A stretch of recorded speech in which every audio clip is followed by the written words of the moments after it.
師兄點稱呼呢？可以叫我檸茶。我檸茶點啊？就係早幾個月開始啦，睇緊因為情緒方面嘅精神問題啦，然後一路睇緊精神科啦，跟住但係同住嘅屋企人係唔知呢件事嘅。即係 even 係我而家食緊，即係每一晚都係有食緊精神科嘅藥啦，佢哋都係唔知道嘅。跟住但係覆診同埋睇醫生啦，醫生都話叫我同屋企人要講呢件事啦。咁但係我就係一路都唔知可以點樣同佢哋講。哦，即係你又諗緊點樣開口呢件事？係啊，因為之前中學嘅時候就已經有情緒問題，係直情試過戒手添咯。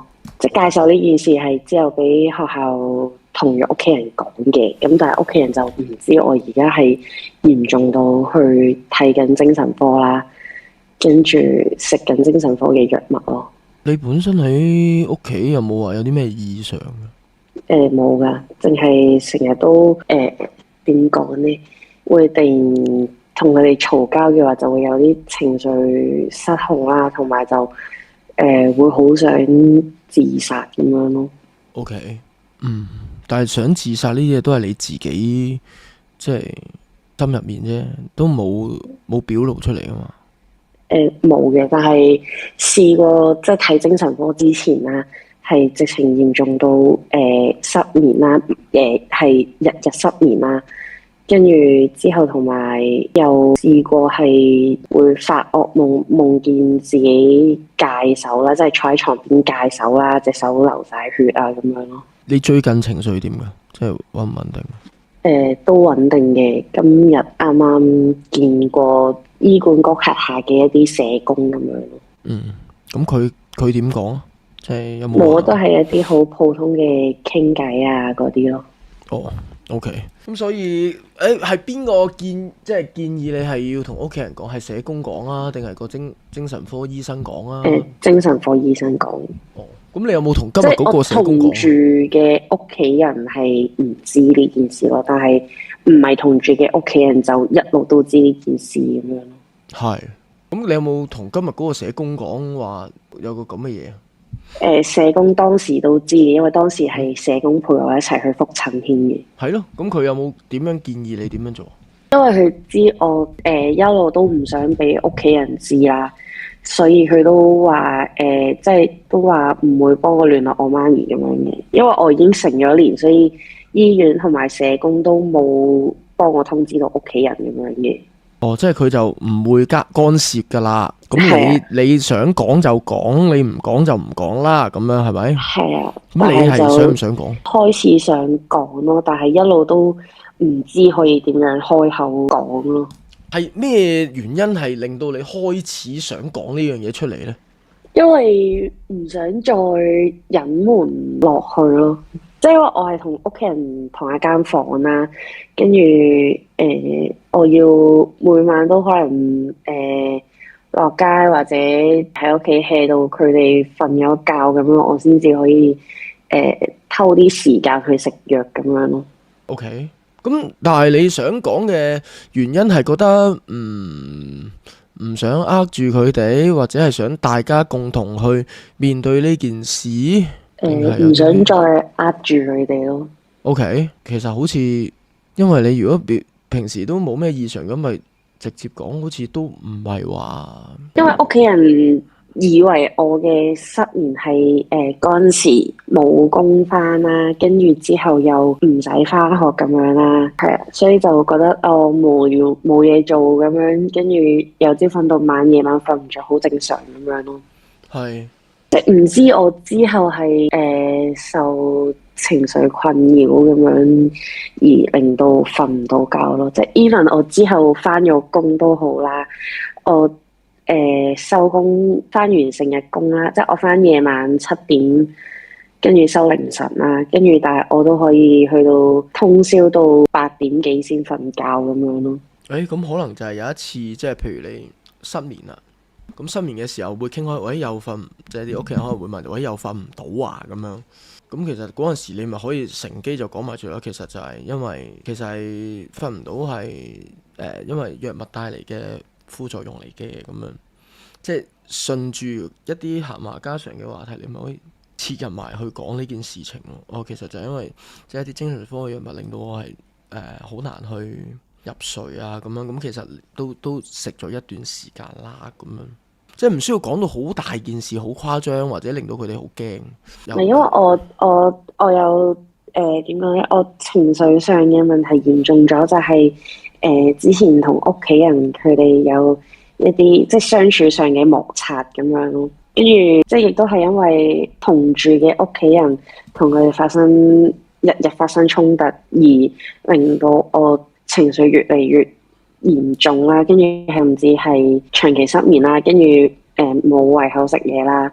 跟住又成日係基本上喊啦，跟住係完全好迷失咯。嗰陣時係真係好想解決自己咯。跟住有一晚係甚至同屋企人嘈完之後，係直情攞住個把戒刀喺張床度咁樣。所以即係我就咁聽落啦，呢件事情你可能越早講對你嚟講係會越着數嘅。一嚟佢哋會體諒你多啲，二嚟當你有情況嘅時候，佢哋即係會有個照應咯。係因為始終要佢哋如果知道你實際個情況，因為佢哋而家係有種就係即係當你冇事冇幹，根本就唔使特別去照顧嘅。但係原來係有啲情況出現咗嘅。咁當佢意識到嘅時候，佢哋 as a 屋企人，佢哋都即係會體諒多啲咯。佢哋我自己覺得，即係我有試過企喺佢哋角度諗，但係佢哋嘅想法就會係覺得我好似多餘，我做咗好多好多餘嘅嘢啊，根本我係冇事啊，甚至我亦都未嚴重到佢呢一啲情況啊咁樣。但係其實就係要俾佢知道，就唔係冇事咯，係有事咯，係啊。係有事，甚至乎有事嘅程度可能遠超佢哋嘅想像入面啦，好唔妥啦！我好唔妥啦。OK，我已經係睇緊精神科醫生，我已經係見緊社工，我係每日係要瞞住你哋係 keep 住食緊藥㗎啦。OK，但係去到呢一刻，我諗我真係要講出嚟，因為如果唔係嘅話，可能佢哋未意識到個嚴重性嘅時候，對成件事都唔會有啲咩幫助咯。係啊，所以都一路好掙扎緊點樣同屋企人講呢件事，即係點樣可以開口講，一路都係掙扎咗好一段時間。哇！如果你問即係有冇一啲標準嘅去講呢啲嘢嘅方式，其實係冇嘅。講真，因為我自己感覺上啦，即係可能係傾起啲咩失眠啊，或者係你一啲即係藥物影響佢嗰啲話題嘅時候，即係你可能就好自然咁樣就講埋呢件事出嚟。其實就因為咁，所以就係咁咯。係啊，所以都一路係其實呢個問題係掙扎咗好耐。所以其實一路都想打上嚟問好耐，係同埋都好想講，即係我最近有啲新認識嘅社工啦，跟住同埋都有一啲新認識嘅朋友都知我有呢一個問題啦，跟住佢哋都話，即係都建議我同屋企人講會最好啦。但係即係我亦都知同屋企人講就當然係最好，但係我就真係唔知可以點樣同佢哋講，我有啲咁嘅問題咯。其實呢，即係你一定要有一個心理準備，就係你隨時都要講得出口先。OK，ready 好晒，即係即係可能傾下偈啊，或者係一啲你要建設好，你係 ready，我要講呢樣嘢出嚟先。第一樣嘢 OK，咁然之後可能有啲 timing 就係即係可能傾下偈啊，甚至乎可能真係。唔知啊，可能真係有陣時，可能真係甚至乎可能食完飯行緊翻屋企，有啲嘢係個 feel 嚟到就可以講嘅，即係你唔需要話咩擇定個吉日啊，擇定個吉時，即係好 formal 咁樣去約去講，其實就冇必要嘅。冇，即係我係冇呢個打算嘅，但係即係見自己呢排情緒都好穩定，所以先講咯。跟住我記得個 chat room 其實都係我一路擔心嘅嘢咯，就係最驚就係講咗都冇用咯，即係同埋最驚就係講咗出嚟冇用，同埋個情況會越嚟越 worse 咯。但係而家你想講啊嘛，係咪？係啊，但想係一講就路都好去講，驚個情況會係越嚟越 worse 咁樣咯。想講就講，唔想講或者一路揾唔到一個時間點就係、或者講開口講出嚟，其實就係唔想講，講到尾其實都係冇想象中咁想講。你唔講就係因為去到呢一刻你都係決定咗唔講啫嘛。到你 ready 有一日講起上嚟就其實可能好平淡就過咗噶啦。